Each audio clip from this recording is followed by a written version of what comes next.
If you want to change the world, start off by making your bed. If you make your bed every morning, you will have accomplished the first task of the day. It will give you a small sense of pride, and it will encourage you to do another task, and another, and another.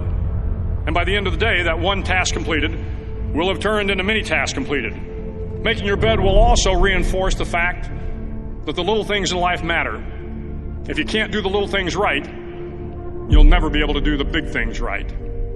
And if by chance you have a miserable day, you will come home to a bed that is made, that you made.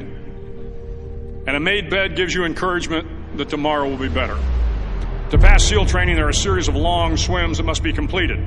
One is the night swim. Before the swim, the instructors joyfully brief the students on all the species of sharks that inhabit the waters off San Clemente.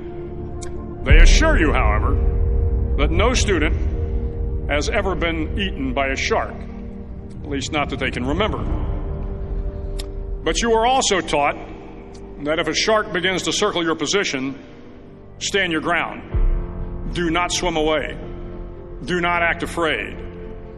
And if the shark, hungry for a midnight snack, darts towards you, then summons up all your strength and punch him in the snout, and he will turn and swim away. There are a lot of sharks in the world. If you hope to complete the swim, you will have to deal with them. So if you want to change the world, don't back down from the sharks.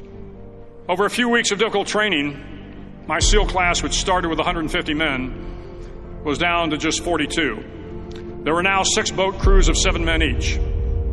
I was in the boat with the tall guys, but the best boat crew we had was made up of the little guys, the Munchkin crew, we called them. No one was over 5'5". The Munchkin boat crew had 1 American Indian, 1 African American, 1 Polish American, 1 Greek American, 1 Italian American, and 2 tough kids from the Midwest.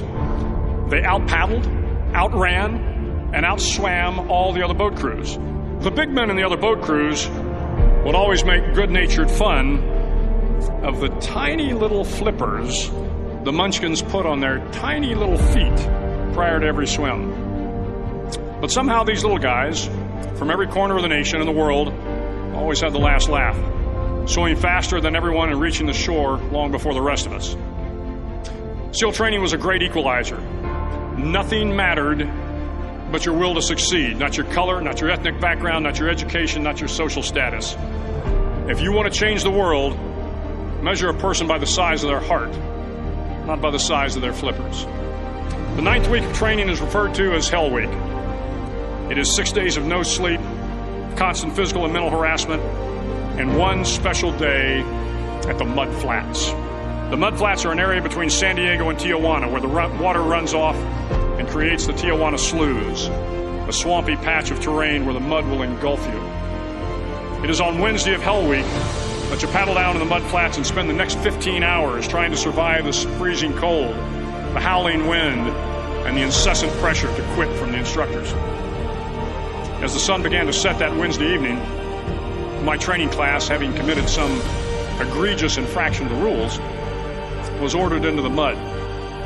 The mud consumed each man till there was nothing visible but our heads. The instructors told us we could leave the mud if only 5 men would quit. Only 5 men, just 5 men, and we could get out of the oppressive cold. Looking around the mud flat, it was apparent that some students were about to give up. It was still over 8 hours till the sun came up. 8 more hours of bone-chilling cold. The chattering teeth and the shivering moans of the trainees were so loud, it was hard to hear anything. And then one voice began to echo through the night.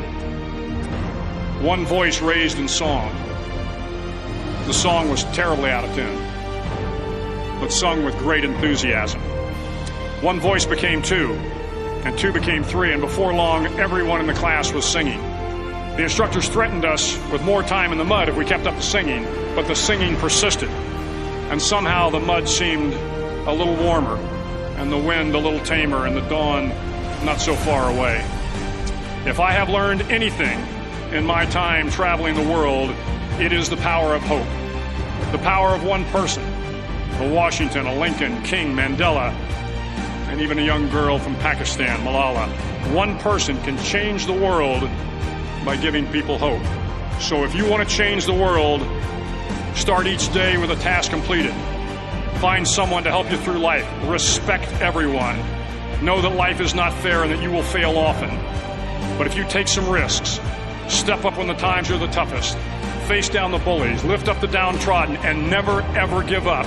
If you do these things, the next generation and the generations that follow will live in a world far better than the one we have today.